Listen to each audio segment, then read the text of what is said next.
മുതലാളി, എനിക്കിന്ന് ഇത്തിരി നേരത്തെ പോണം. എന്താ വരുമുള്ള വിശേഷം? മോക്ക് നല്ല സുഖമില്ല.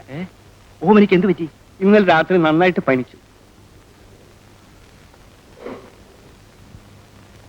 പരമോള് പോയിക്കോളൂ. ഓ, ബാക്കിയല്ല ഞാൻ നോക്കിക്കോളാം. ഓ മോനെ, ഓമനയ്ക്ക് പനി വളരെ കൂടുതലാണ്. ഓമനെ, ചേട്ടൻ വന്നിട്ട് ആശുപത്രി കൊണ്ടുപോകാനിരുന്നതാ. ഈ രാത്രി ഇനി എന്ത് ചെയ്യും മോനെ? അമ്മാവൻ വിഷമിക്കണ്ട. നാളെ രാവിലെ മുതലാളിയുടെ കുറച്ച് പണം ഞാൻ കടം വാങ്ങിക്കാം. ഓമനെ നാളെ തന്നെ നമുക്ക് ടൗണിൽ ഹോസ്പിറ്റലിൽ കൊണ്ടുപോകാം.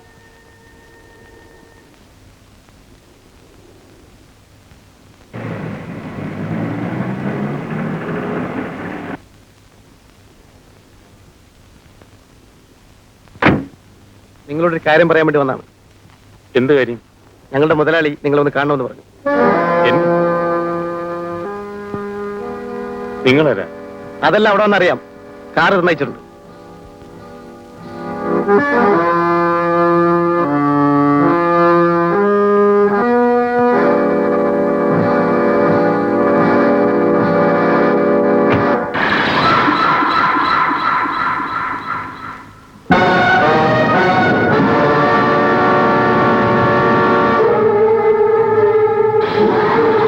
ഇത്തവണത്തേക്ക് മാപ്പ്. മാപ്പ് എനിക്ക് പരിചയമില്ലാത്ത വാക്കാണത്. റോബർട്ട്,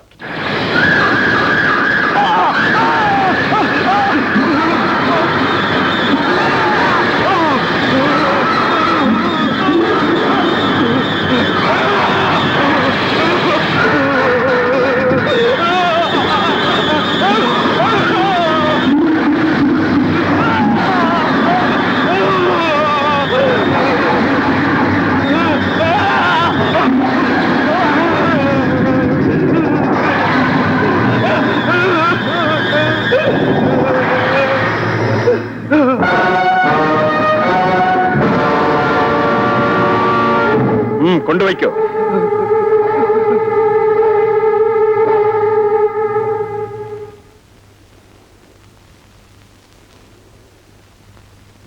ഇതാണ് ഞാൻ പറഞ്ഞ ആൾ. നിന്നെ ഞാൻ എവിടെയോ കണ്ടിട്ടുണ്ടല്ലോ. കണ്ടിരിക്കാൻ വഴിയില്ല.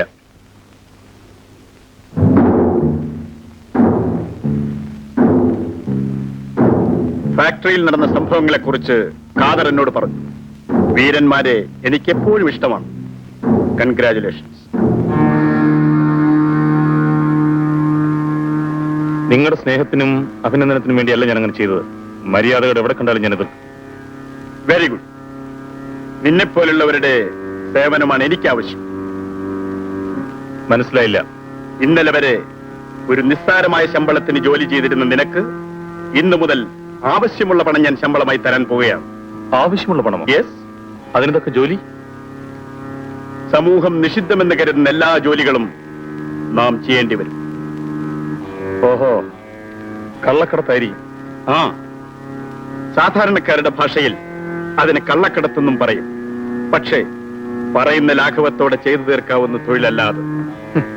ക്ഷമിക്കണം സാർ, എനിക്ക് മാന്യമായൊരു തൊഴിലുണ്ട്. അതിൽ നിന്ന് കിട്ടുന്ന തുച്ഛമായ വരുമാനം കൊണ്ട് ഞാൻ എന്റെ കുടുംബം പുലർത്തിക്കൊള്ളാം. നിങ്ങളുടെ ഭീമമായ ശമ്പളം പറ്റിയുള്ള കൊലച്ചോറ് എനിക്ക് ആവശ്യമില്ല.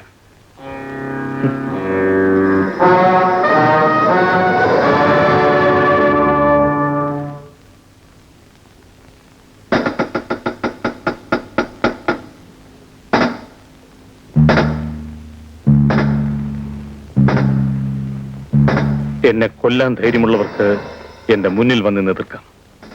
പിന്നിൽ നിന്ന് വന്ന് ശ്രമിക്കുന്നത് ആണത്വമല്ല. നിനക്ക് പോകാം.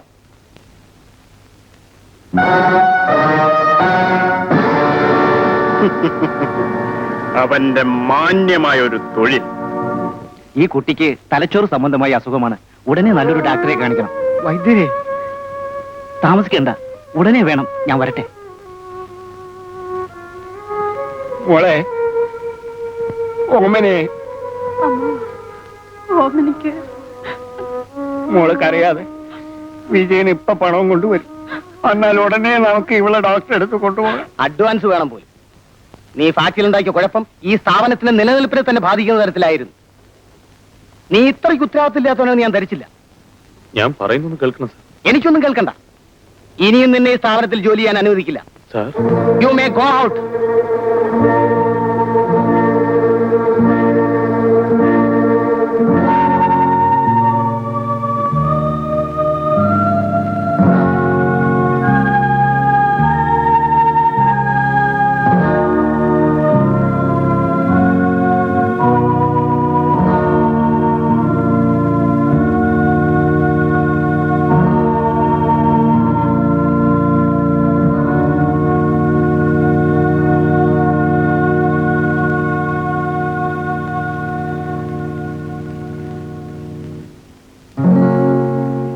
അല്ല മോനെ, നീ ഇവിടെ വന്നിരിക്കുകയാണോ?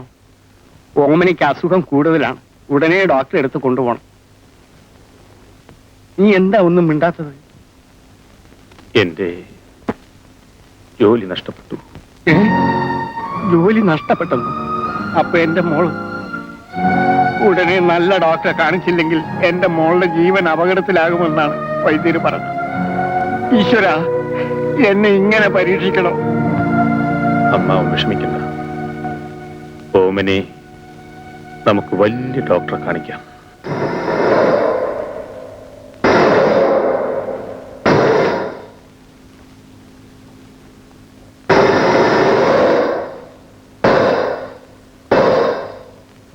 Very good. നിന്റെ ധൈര്യത്തിൽ ഞാൻ അഭിമാനിക്കുന്നു. ഇനിയും എന്തെങ്കിലും പരീക്ഷണം ഉണ്ടോ? ഒന്ന് ചോദിച്ചോട്ടെ, ഇത്ര പെട്ടെന്ന് ഒരു മനം മാറ്റത്തിന് കാരണം?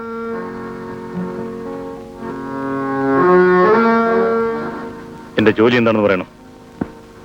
വളരെ വിഷമം പിടിച്ച ഒരു ജോലിയാണ് നിനക്ക് ചെയ്യാനുള്ളത്. സഹായത്തിന് ഖാദറിനെയും കൂട്ടിക്കൊള്ളു. എന്റെ ജോലി എന്താണെന്ന് മാത്രം പറഞ്ഞാൽ മതി. അതെത്ര വിഷം പിടിച്ചതാണെങ്കിലും ഒറ്റയ്ക്ക് ചെയ്യാനുള്ള തന്റെ ഇടം എനിക്കുണ്ട്. ആരുടെയും സഹായം എനിക്ക് ആവശ്യമില്ല. കേഷ്, എങ്കിൽ ശ്രദ്ധിച്ചോളൂ. ഇന്ന് രാത്രി കായൽക്കരയിലുള്ള മുളമ്പാലത്തിനടുത്ത് ഒരു ബോട്ട് വന്ന് നിൽക്കും. ഇതിന്റെ പകുതി ബോട്ടിൽ വന്നിറങ്ങിയ ആളുടെ കൈവശം കാണും. രണ്ടും ചേർത്ത് നോക്കിയ ശേഷം അയാൾ നിന്റെ കയ്യിൽ ഒരു പെട്ടി തരും. ആ പെട്ടി നീ ഇവിടെ എത്തിക്കണം. ഇത്രയേ ഉള്ളൂ. വിചാരിക്കുന്നത്ര എളുപ്പമുള്ള കാര്യമല്ല ഇത്. എതിരാളിയുടെ ആക്രമണം ഏത് നിമിഷത്തിലും ഉണ്ടായേക്കാം.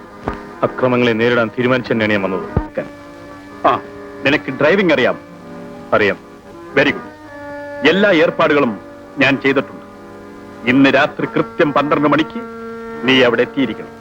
ഓക്കെ? ശരി.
ഈ ഫോട്ടോ ആര് സമ്മതിച്ചു? ശ്രീധരൻ മുതലാളി. അപ്പോൾ നീ